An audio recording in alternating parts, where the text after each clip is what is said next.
All right, my country people, the tori wey I wan tell una today, the way I see am, na so I go take talk am. I no go add salt and I no go add pepper for news, inside news, on top of PG News Network. So help me God. All right, my country people, today tori no be small thing o. You wey be say you think say since when federal government don announce say all the interstates dem ban down, say nobody go travel. My people, since that day, that very day wey dem make the law, people still dey travel till today. That is why I tell una say on top of this our news, inside news, on top of PG News Network, we go dey tell una the as e take happen and we go still back am up with evidence. Na so e be o. Till today tori wey I wan tell una na because the way our security personnel dey collect money to allow all the motorists, people wey dey travel those interstates, to allow them pass. That is why for this Nigeria today dem dey see new cases every day for all the states, because people dey travel.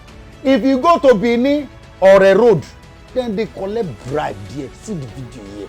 This one now na Benin or especially you don collect am, dem plenty from one put here. This the policeman tell the driver say no get change. Imagine Nigeria police say no get change. This one now na Aba Enugu road. See am now, they can't go find all those village boys. They collect money for the police people. See am na the boy don collect the money now. They don see am, they don carry the wood comot for road. Now we go deliver to them for that place. See our security personnel. See another one now. This one na inside village. Okpala. See am Okpala. All those village boys too. They say okay, any motorist wey no fit follow express, if you follow inside our village, we go charge you, we go collect money. See am, this one don collect him own. Immediately this driver comot, another one still dey down o. Dey wait for this man because this one don pay here, he go still pay. You see am, he don collect money, put am inside pocket. Okay, now tell me, say see our security personnel, he give am change. Our security personnel now go fit correct all this one, abi dem fit arrest them. I don tell una say on top of our news, inside news, on top of PG News Network, as e take be na so we go tell una. See am, see you still wan collect change.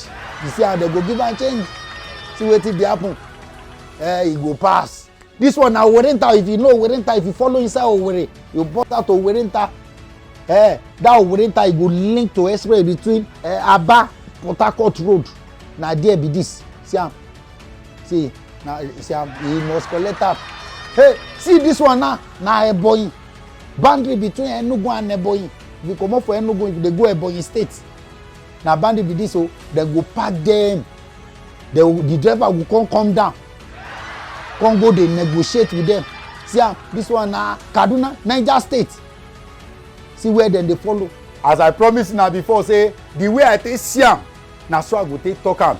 I no go add pepper and I no go add salt. My name still remain MC Pasland for news, inside news, on top of PG News Network. Till I come your way.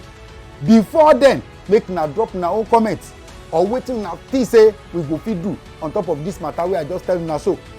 Make una drop una own comment so that we go gather everything together, we go fit move forward in this country. Before then, I love una. God bless una. Bye bye yo.